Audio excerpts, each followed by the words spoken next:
他们叫某某向导，你们把人带上来，哇，大家都快翻脸，所以弄得很尴尬。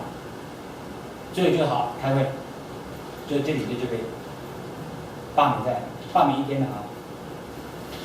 大家开始去拉他，几个人就去劝他嘛，那个短期没给他给就是这样子，我们就简录讲，就把他注意力把它分散掉。有遇过一次这样子，我知道的，啊，有这种情况，但是他必须经过大家的表决，啊，所以避免忽视集体共识，不能，所以你在做一些比较特殊的决策，不是很 normal 的状态下，一定要把你的向导叫来问一问，啊，你不要说我认为这样子理所当然，这就是什么讲当其时。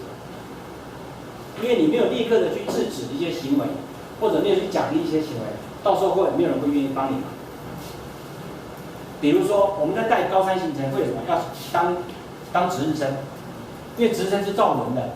今天我们带高山很多都是有破单的，对不对？我们都不用煮啊。可是今天如果你走一个是全部自理的呢？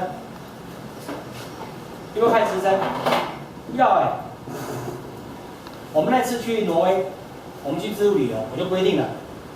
我们去挪威的旅行方式就是 ，OK， 今天呢，轮到这个 Tony 跟 Robbie 主厨，那伙食费假设是台币5000块，那他买什么煮什么，我们大家只能说一个字，好，或者赞，因为下次就轮到你。好了，我就这样轮，都相安无事。那吃什么就由他们自己决定，他们就到超市去采购，买什么我们大家帮他买，那晚上就他们煮，饭当然是我来煮，那菜他们去烧。所以每个晚餐呢都蛮有趣的，就是有点挑战性。好了，轮到一个晚上，该你们2个女生，今天晚上该你们负责了哈，明天晚上你们2个负责，都讲好哦。好了，我们到了那个 Bergen， 那个 Bergen 就是挪威很有名那种老房子，一排一排的，在港边，很像三角形那种房子，那个图片一定看过这样子，一排彩色的房子，然后在港边。贝尔根啊，贝尔根，在那个地方的时候，我们说好，这个地方我们要去享受一下晚餐，就是我们去吃牛排，我们通跑去吃餐厅，因为在北欧吃餐厅多少钱呢？不知道，但是我跟你讲个数字大家有概念，一个 hamburger 一个汉堡，台币500块，没有可乐，没有薯条。我们看到麦当劳的时候很兴奋，跑进去麦当劳，一看所有人全部停在那里了。基本价就是500块台币，换算台币500块。一个钱林堡加油站的卖的钱林堡500块，便利商店卖的就是500块，起跳就是台币500块，就是一个三明治这样。所以你一到麦当劳你就知道就出来，算了，不要吃麦当劳，你就不要想说那个餐厅你分了多少钱。好了，今天晚上吃这个有没有煮？我们自己煮，没有嘛？那么是不是顺理成章你们2个改成明天煮？对不对？就这个女的就跟我 argue， 所以今天就没有了，所以就跳过啦。我明天我不煮。他当场就这样跟我讲，我说不行，明天就是要你们煮。我也没有当场，我就立刻回应他。我说再说我也不会这样讲，我就说那就算了。所以我就告诉他没有，这是跳过顺延，所以明天晚上还是你们来。所以这个时候你就必须迅速的做处理。当然，事后你要找人去帮忙嘛，因为女生下不了台嘛，对不对？男生可能就哈拉2句就没结束了，对不对？我在那边也不能请可乐，也不能请啤酒，因为都很贵，美猴你知道吗？所以也不会请。跟女生呢就比较难一点，不可否认。他那个节过不去，他觉得你没给他面子，所以我们就发动别的女生去安抚。所以那个晚餐，隔一天的晚餐是所有人去帮他忙的。那他也煮了。他很主动在做，他也觉得他可能反应过度，他可能会反应过度，所以那晚餐我们有喝红酒，我说来，我跟你道歉，我说好，我接受你的道歉，就会把它化解掉。所以你当领队，你有时候也要委身，也许是对的，但是对的东西，在智慧那一面不一定是对的，在知识这面一定是对的，没有错。可跑到智慧这一面的时候就不一定，可能是错的。各位知道我讲意思哈？各位应该遇过很多这种情况。那怎么样让你的智慧也变成？别人说2边都对呢，那就只好发挥你的经验跟你的能耐。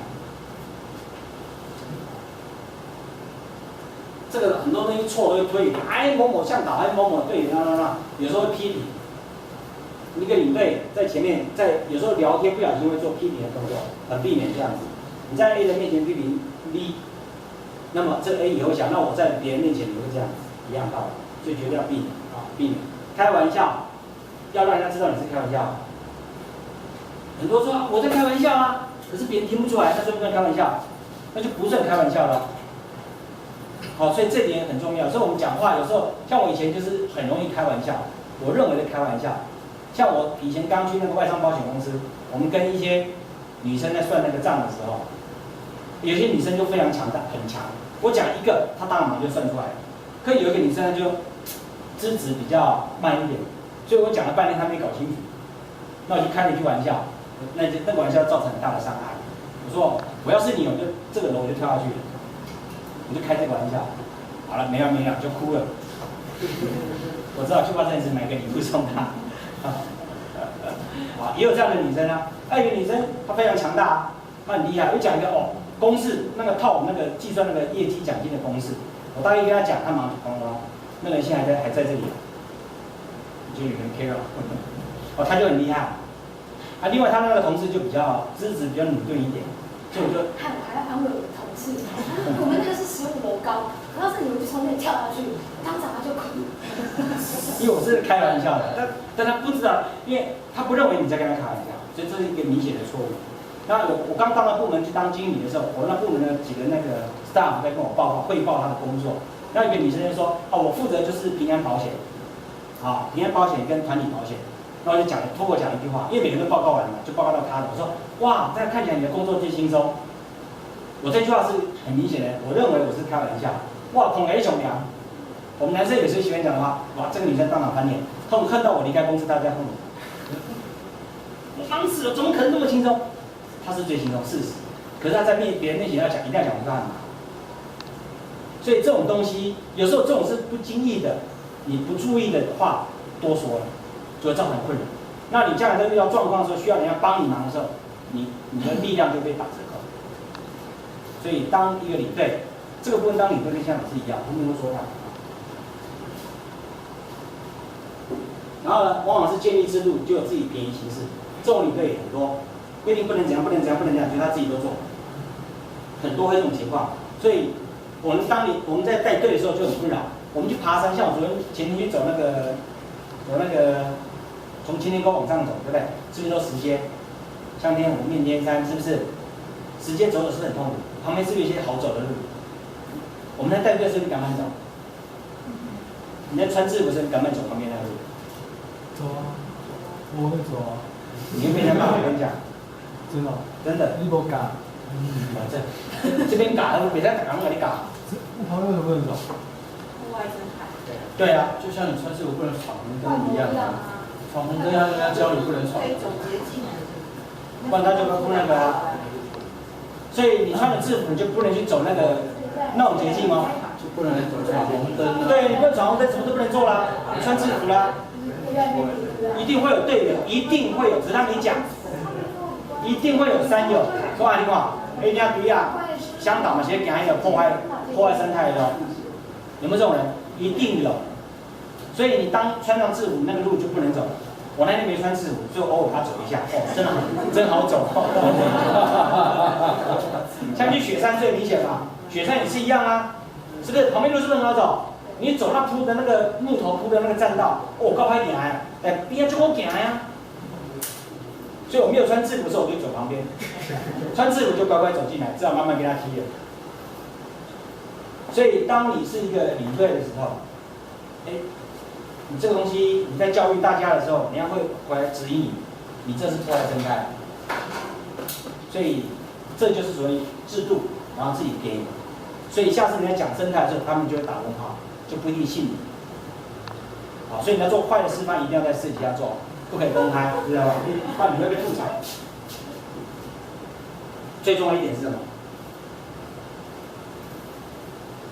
很多人的屁屁就会，比如说这个闽南跟我出去，就为了证明闽南错误，我在很多方法、很多方式去证明他的错误。很多人会这样子，比如煮饭，你要说爱住，然后他就一直讲很久，整个活动讲完都在讲这件事，本爱要住，一直在证明自己是对，然后别人是错的，有没有这种人？很多这种人。所以第三者看在眼里就觉得，哎呀，这有什么好争的？所以避免，尤其当一个领队、当一个 leader 的时候，要避免什么？去证明别人的错误，目标是让这个活动顺利完成，这才是我们整个活动的重点，而别去做这种事情，让人家觉得很奇怪。最大化是什么？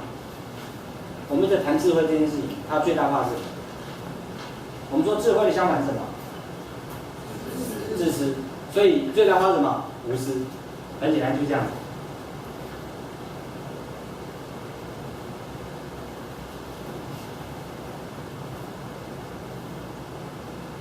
知识都可以学进来，但是不一定可以成为被内化成智慧，这是我们要去思考的啊。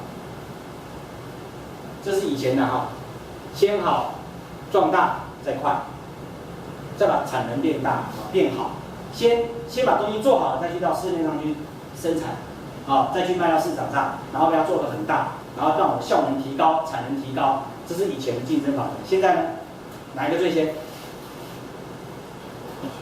哪个是最先被要求的？快。然后呢，第二个大，第三个好。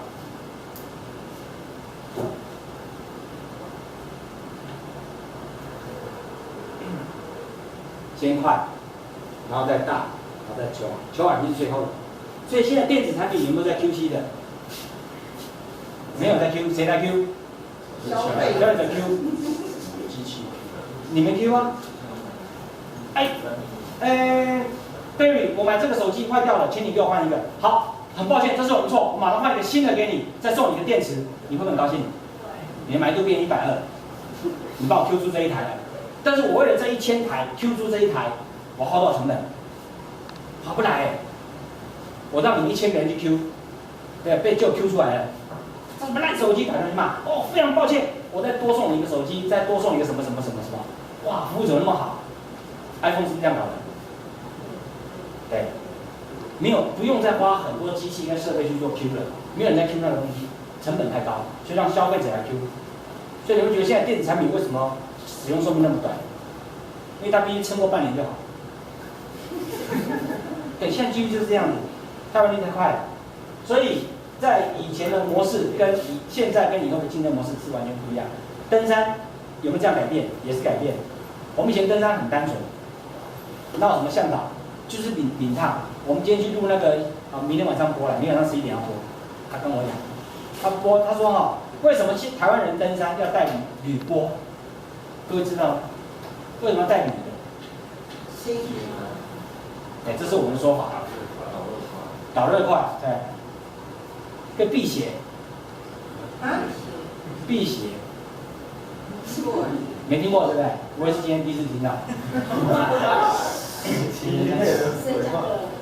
你在讲。王什么德？常上电视那个戴眼镜的那个。明天晚上11点播了，你再看。你说那种政论节目那一种。对了，新蛙蛙嘛。那个瞎扯对，我今天去跟他扯了半天。今天就当今天扯那个红衣阿嬷有没有？我说这里面我们都没办法适应啊。那个于美丽说，她说只有一个理由，用飞的。各位知道那个情况吗？我说那种老年痴呆的前期不是各位知道吗？本来就是老年痴呆的前期就是有时候会有印象，有时候没印象。走到后来没印象了。各位知道吗？这是林田山工作站，这是万里溪到这个岩洞岩石下方这个距离，直线距离，这个直线距离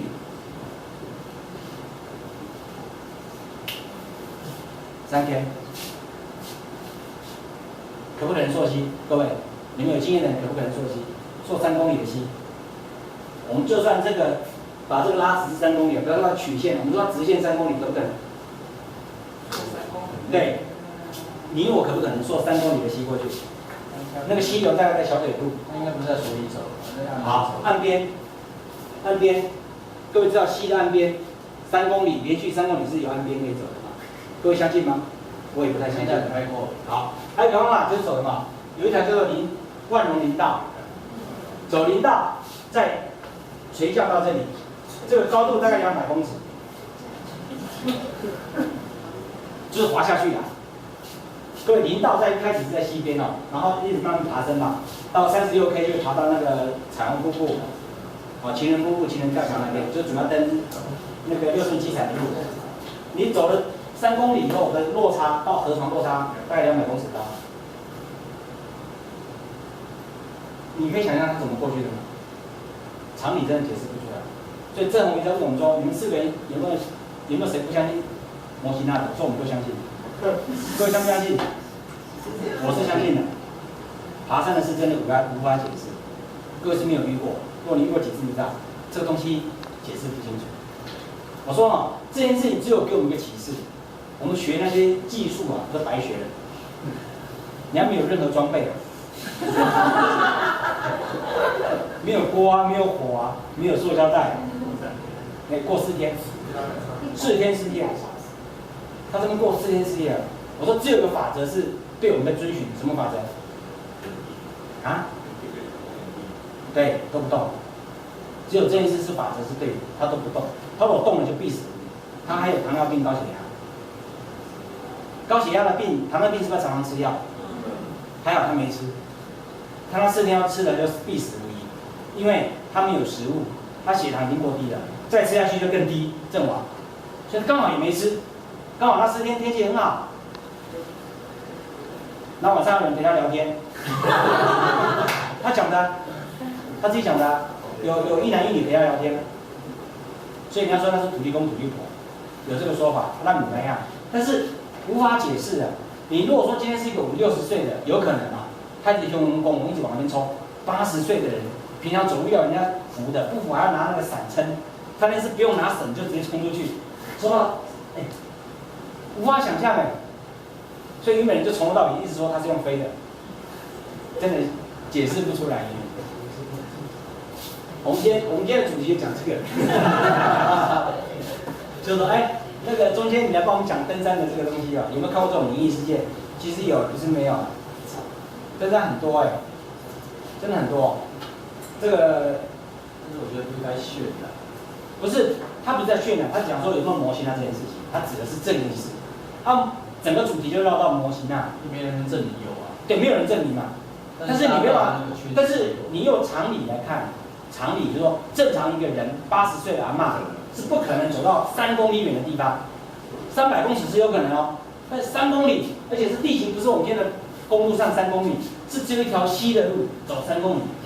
这个东西，因为那天我们在公司在讨论，我们同事问我说，Barry 你能看吗？我说我也解释不出来。真的解释不出来，这是什么现象？可以把它带离到3公里，因为找了4天嘛，因为我们都认为找一个人是不是在附近找，你不可能找到3公里外啊，所以无法想象。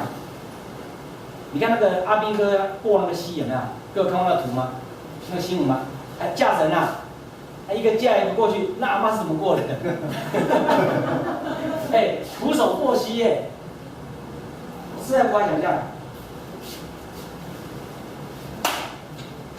好。所以，这个如果有灾难发生，当有人迷失，你就不要用常理判断了。你如果看过这么多故事，他竟然讲到另外一个奇来的山难，3个人，民国50几年，61年，民国61年，3个人那个失踪到现在都没找到。奇来山的卡罗罗断崖，有没有人走过？它就一条林线，两边都有人走进去，两边都有人遇过这3个人，就是这3条线。3只筷子插在地上，装备散落在一地，很多脚印是距离2公尺的。这个脚印跟下一个脚印距离2公尺，那个3清就把它找出来，找不到。全台湾第一次3月的山难搜救，第一次动用到大批人力的，就是民国61年这一次，到现在还没找到这3个人。最近的有金瓜石那一个啊，金瓜石那个到现在没找到，那个山区才多大？对吧？还有欧氏夫妇，那老师找不到嘛？金瓜石每个礼拜都有山难，现在每个礼拜都有。那个就真的更模型了，对不对？更模型了，整个不见了。我下去他那个地方根本突破不了，对啊，摔下去我根本连过都过不去，怎么摔下去？所以想象不到，所以很多东西没法理解它。我们从这50年来发生的山难超过400次，1300个人发生山难，受伤或者死亡或失踪死亡超过200个，失踪到现在还有100个人没找到。台湾到现在无法解释，也真连找都找不到。好 ，OK， 好，我换主题。好，我们慢慢进入主题了啊。我刚才讲那些东西是要告诉各位一个观念，好不好？因为那个观念，那个东西不是你看书，然后你听人家讲就可以知道的，一定要自己身体去力行，然后你必须不断的练习。如果是我怎么办？如果是我会怎么做？你大概会想这些问题。好，我们在一个队当一个领队带一群人出去，考虑到一个人的什么？他去登山的目的是每个都一样吗？每个目的不一样，产生的结果跟行为就会不一样。每个人喜恶一样吗？不会，有人很忌讳这个，有人不忌讳。情绪那就更不用讲了，他走得很累的时候，情绪肯定不会好。你跟他讲什么，他就会跟你翻脸。然后呢，知识，每个对三月的知识不一定，认知不同，你就每个人都是一样。那天我去那个去践行，大家知道吗？有没有听过去践行？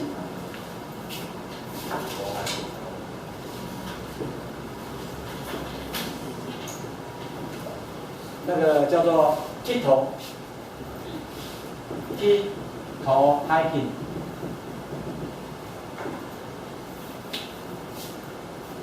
有听过吗？专门办海外登山的，他问那个经验值啊，就像最近那个我听 K 在讲，说那个有一个团体说山铁的啊，100月很有经验，很厉害，他们10几个人说只要要求一个向导就够了。啊，说他们经验非常丰富，非常丰富，所以他爆了一句话，他说：“哎，请问，那对了，山上可不可以洗澡？”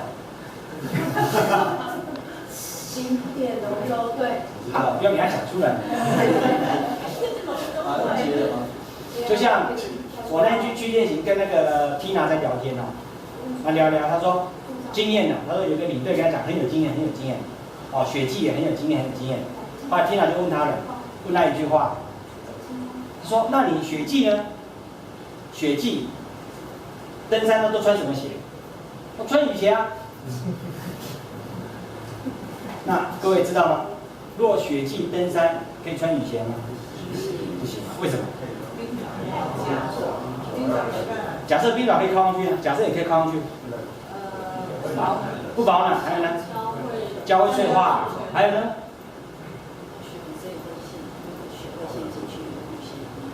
雪会掉到那个雨鞋里面嘛哈，还有呢？雪山的话，脚拔起来，鞋就就黑了。很重要的关键是踩下去，鞋子陷进去，你拔出来是脚出来了，鞋就在原地，就鞋那个雨鞋就结冰在那里，拔都拔不出来，这是最危险的。脆化还好，所以你温度低到20度以下，零下20度它可能会脆化。啊，雪掉进去还好，拿出来抖一抖就好。最严重的问题是什么？你踩进去的时候，陷进去的时候，拔起来拔不出来了。你要用很大的脚掌力量去把它撑上来，你的体力就要浪费掉了。啊，这是好的，拔不出来了你就完了。你每一步就要拔一次，你的脚力很快就没有。所以当然不用雨鞋去雪季登山。所以那天听了就跟我讲这个经验，说他听到这个以后，所以他就问我说。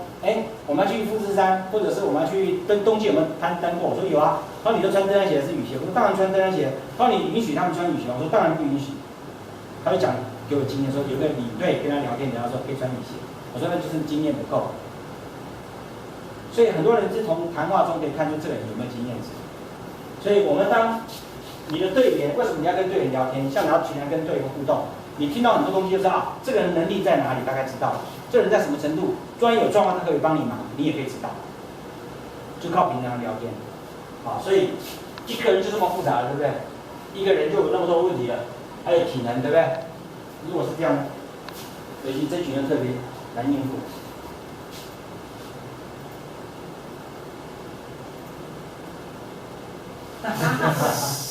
对，如果你带了这一群人出去呢？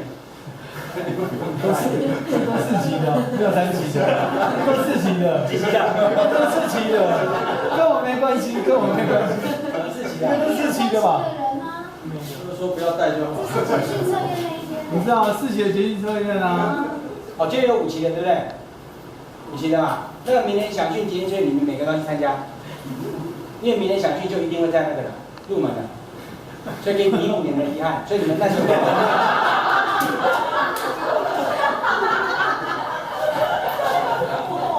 好，明天见啊！你这样的话对不对？对啊，很好。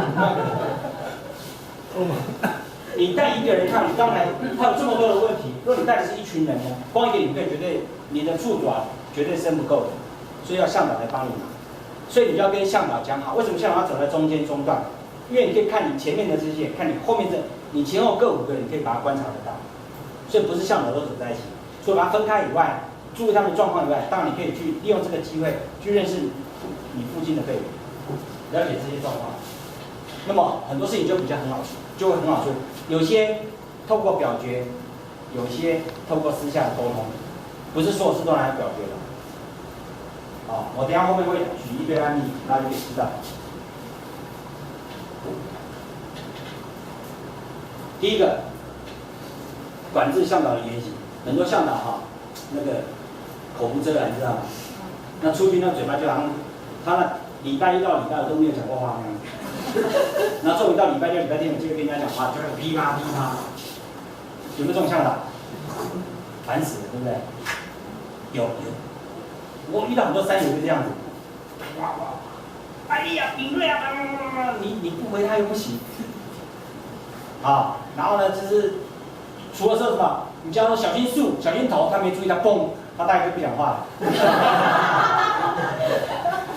因为我们讲说小心头，他也没注意，他一直在讲台，一直在叽呱，那个叫大声什么功的，哦，好喜欢讲话。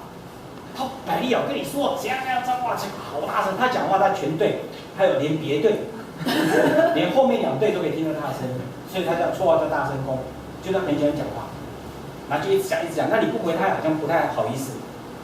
好，那这是山友就还好，也有这种向导，噼里啪啦一直上去，然后一直讲话，有时候很困难。啊，所以管制向导的言行，当你发现你当个领队的人，发现你的向导有这样的情况，你一定要私下把他叫过来，Barry， 那你给他信号，话可能要注意一下。一定要提醒，不能不说。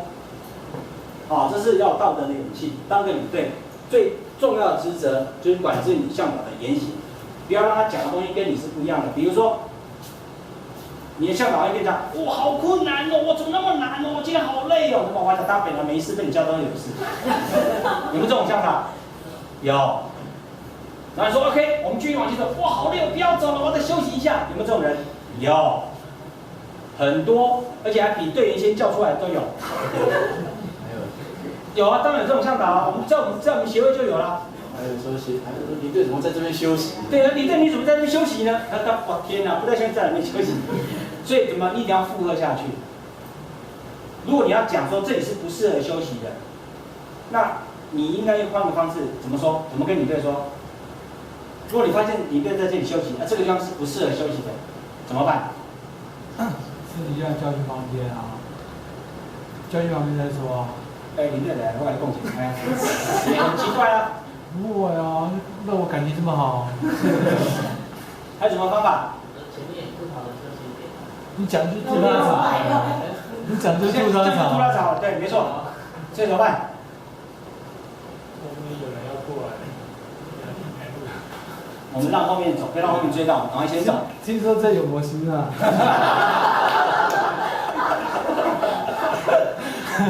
这样子就好了，就没事了。今天郑宏在跟我说，李瑞，如果我走最后一个，他如果有人给你拍肩膀，好，对，要不要回头？我说你就是冲家小，你就打声。我昨天我们在走那个今天宫的时候，有那个树，有时候会树，我就喊树，后面那个人就喊干。接得很刚好，他也很累嘛，树干，树干他没有错啊，对吧？好，所以管制言行很重要，要注意你的言行，尤其我们会认为我们跟队员拉近关系，可是有时候会让人言不及义啊，或者是言浅不言深啊，交浅不言深，根本没到那个交情就讲得很深入的东西，其实不太适合。